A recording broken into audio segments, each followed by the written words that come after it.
Echoing, described by Dr. Craig Melkin, describes a person who has been conditioned to release parts of themselves that make others feel threatened. They have an overall fear of being a burden or of being a narcissist.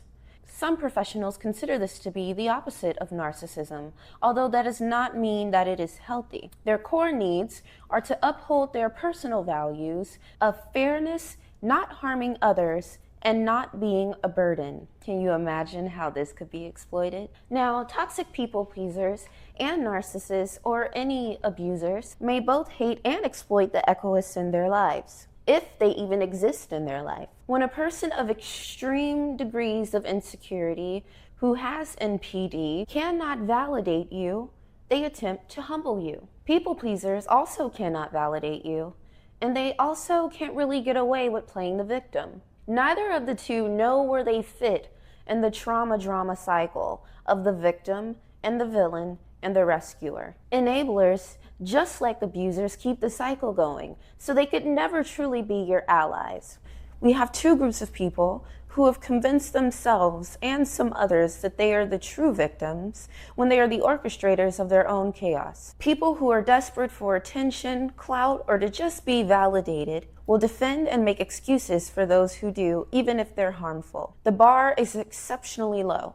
So if there is a man who's super nice on the surface and kind to everyone in his community and super sweet and seems gentle, there is no way that he could be abusing his family behind the scenes. The people, especially women, who feel validated by the nice guy will make excuses for anything that he does.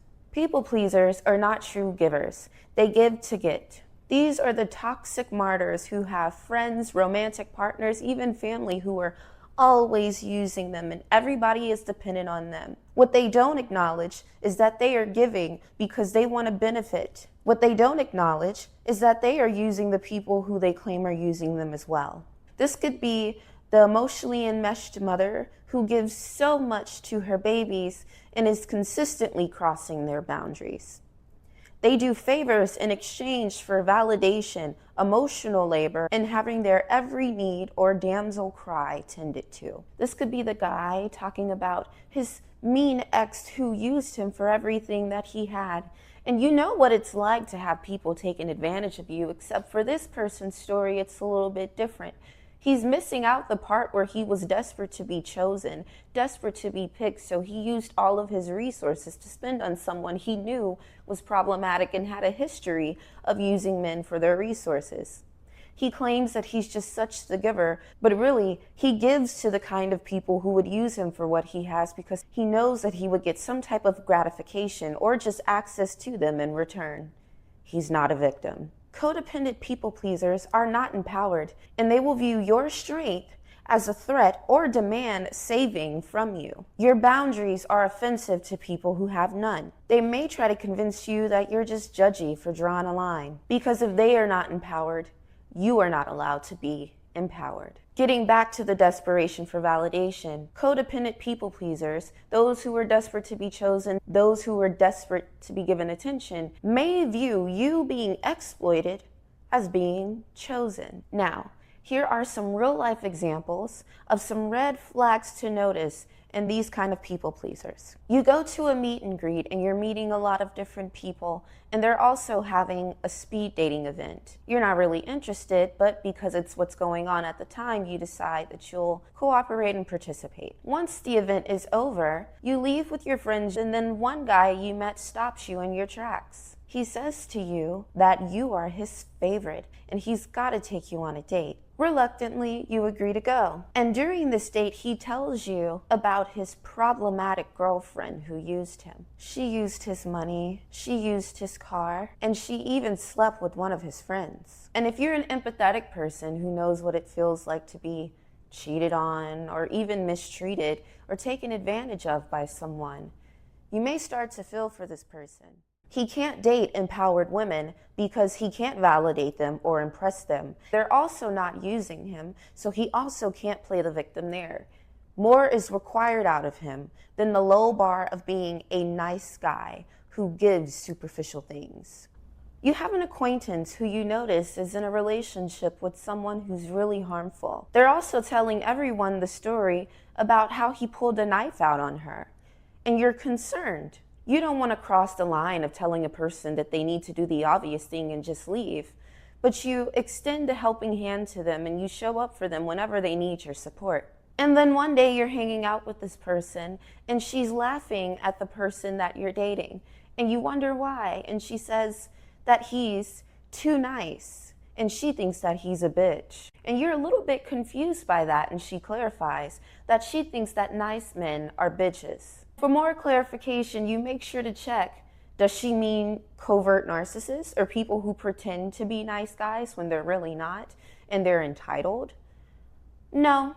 She means she thinks that men who are genuinely kind and sweet are bitches because she likes bad guys, fuck boys. Someone like this, for obvious reason, is not a true ally for survivors. They hide behind the damsel and victim narrative, but oftentimes they are the abusers. You see, they think it's funny when the bad boy or the bad girl is abusing other people or being unkind, but when the bad guy or bad girl dates them, they feel chosen, even if it comes with consequences. Sometimes these people may think that they're the exception, or they like to consider themselves the good person in the relationship, even if the other partner is harming other people for their benefit. They don't want allyship with victims and survivors until they're discarded just like everyone else. People like this are also those who may consider you judgy for not liking the bad guys, and they resent your standards because what makes you so special. There may even be times they'll try to set you up with someone they know is unhealthy, just to humble you. If you come from a certain background, like an impoverished community or the hood, they may think that you're putting up a facade because deep down, you're just like them. Now I want to provide some examples of echoing and how an echoist is created. And you may even see the relationship between the toxic codependent people pleaser and the echoist. The enmeshed mother who uses her son as a surrogate husband. See, he's the golden child, and he is the one who has been conditioned to protect his damsel mother and validate her, especially if he's seen her be in an abusive relationship with his father. He's learned that to be a man or masculine energy is wrong or is to harm others, so he may fear his own. He becomes the savior, and he loses any type of self-preservation out of fear that it might harm others, or even setting a boundary might not allow them to have access to use him. And he's been conditioned to people who need to be saved. His role is to validate his mother or any of the women around him and his family who are damsels, who are insecure or need saving.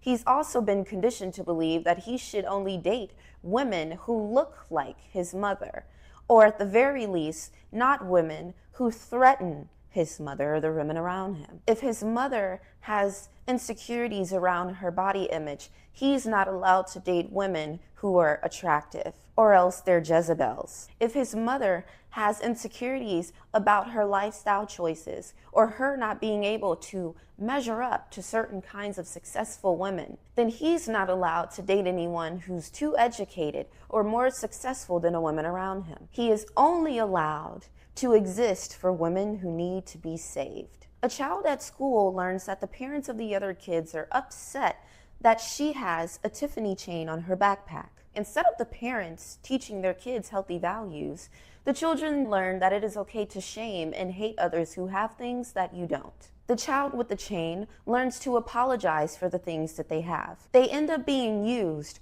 or overgiving because they feel ashamed or like they're harming someone whenever they have a blessing. This is easily exploited by people who do not believe that they are emotionally responsible for themselves and their sense of lack, shifting that responsibility to those who have been conditioned to feel most responsible, which can also lead to scapegoating. Codependence entangles individuals into cycles of enmeshment, while echoing stems from learned self-erasure to maintain peace. Just because you have the capacity to feel empathy does not mean the weight of others' insecurities are yours to carry. It's interesting because the echoist often fears being a burden when they're the ones who are usually carrying burdens of others. Echoists fear being the things that are happening to them.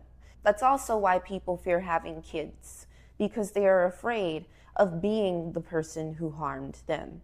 And it's worse for people with OCD, even though this doesn't necessarily apply to every person with OCD, as not every person with OCD has experienced childhood trauma. True healing begins when we recognize these patterns, reclaim our voices, and stop making self-sacrifice a requirement for connection. Now, a lot of people may have the tendency to echo.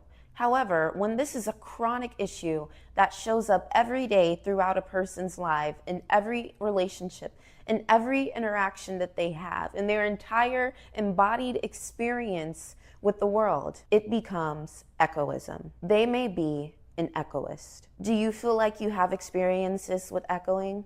Is it something that happens casually, or it happened once or twice before? Or is it something that you find to be a pervasive issue in your life? Is it something that you have become? Let me know in the comments, and I'll see you all later. I would like to add, when you are too busy carrying other people's burdens and responsibilities, you don't have the energy, capacity, or resources to take care of things that are your responsibility, like your goals and your health and your well-being.